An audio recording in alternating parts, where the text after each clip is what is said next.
Hi viewers, আসসালামু আলাইকুম। শফিউল বাড়ি এগ্রো চ্যানেলের পক্ষ থেকে আন্তরিক শুভেচ্ছা অভিনন্দন। আশা করি সবাই ভালো আছেন।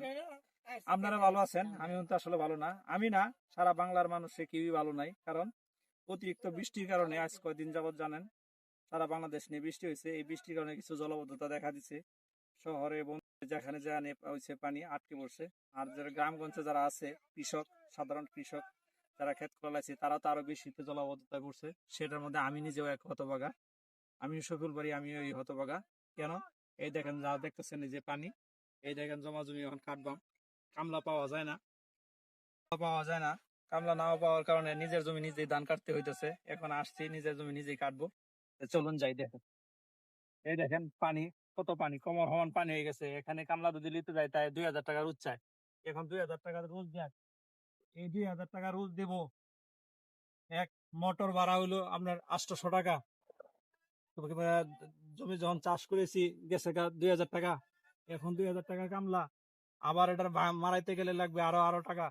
তাহলে একটা কৃষকের কি করে পড়তে পড়বে? এই জন্য নিজের ধান নিজেরটাই কাটতে হইতেছে।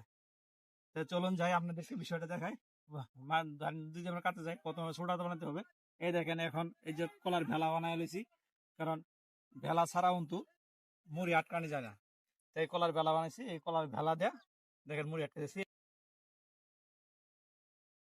এই দেখ, যখন 2টা সোয়া কাটলাম তখন আমি কাশি, কারণ কাশি তো পানি ফালাই 2 দিন কাছে হারাই দেবো, তখন কারণ আপনি ভোগলের তলে কাছিটা ডুহাই দিবেন। কাছিটা ডুহাই দিলে পরে দেন এই যে 2টা সোফা কাটছি, 2টা সোফার মধ্যে দেখেন এই যে আমি হাত ধরলাম কাছে নেব। এই দেখেন, এই বুড়ি আঙ্গুল দিয়ে এটা সাপ দিছি। আর এই দেখেন এই সোফাটা আমার এই 4টা আঙ্গুলের ভিতর দিয়ে পড়ে গেছে। তখন এটা টান দিয়ে নাড়লাম, তখন এটার পেছন দিয়ে এটা টান দিলাম। টান দেওয়ার পরে দেখেন এটা পাক লেগে গেছে। পাক লাগার পরে আমি এটা কি করবো, এটারে ঘুরাই নেয়া এই দেখেন, আবার যে 4টা আঙ্গুল আছে 4টা আঙ্গুলের থেকে 2 আঙ্গুলের ভিতর দিয়ে ঢুকাইছি। ঢোকানোর পরে এইটারে আমি আবার এইটারে ধরবো, যখন এই 2 আঙ্গুলের ভিতরে যেটা আছি এটা ধরবো, ধরে আনবো। আনার পরে এইটারে আবার একটা এভাবে ঘুরান দিব। ঘুরান দেওয়ার পরে দেখেন 2টা পাক হয়ে গেছে। তখন এটারে এনে ধরবো আর এটারে এভাবে ঘুরান মারবো। ঘুরান মারার পরে এই দেখেন আমার একটা ছোট হয়ে গেছে। এই যে আপনারা বুঝতে পারলেন কেমন ছোটা হারাইতে হয়। এই যে আমি ছোটা হারাইলাম, এখন এটা দামি ধান কাটতেছি। দেখেন কি কষ্টকর। তো পানিতে ধান কাটার সময় একটা জিনিস খেয়াল রাখবেন, কেউ যেন হাত না কাটে দেয়, কারণ আবার পরে হেন্দে গেল স্টপ। এই যে আমরা ধান কাটতে হারলাম, এখন আমরা মুড়িটা টাইট দিব। এখন তো পানি বেশি জোরে টাইট দেওয়া যাইতেছে না। এখন এই দেখেন কত কষ্ট, কি করব। এই দেখেন কেমনে মুড়ি আটকাইলাম, এই দেখেন মুড়ি আটকাইছি।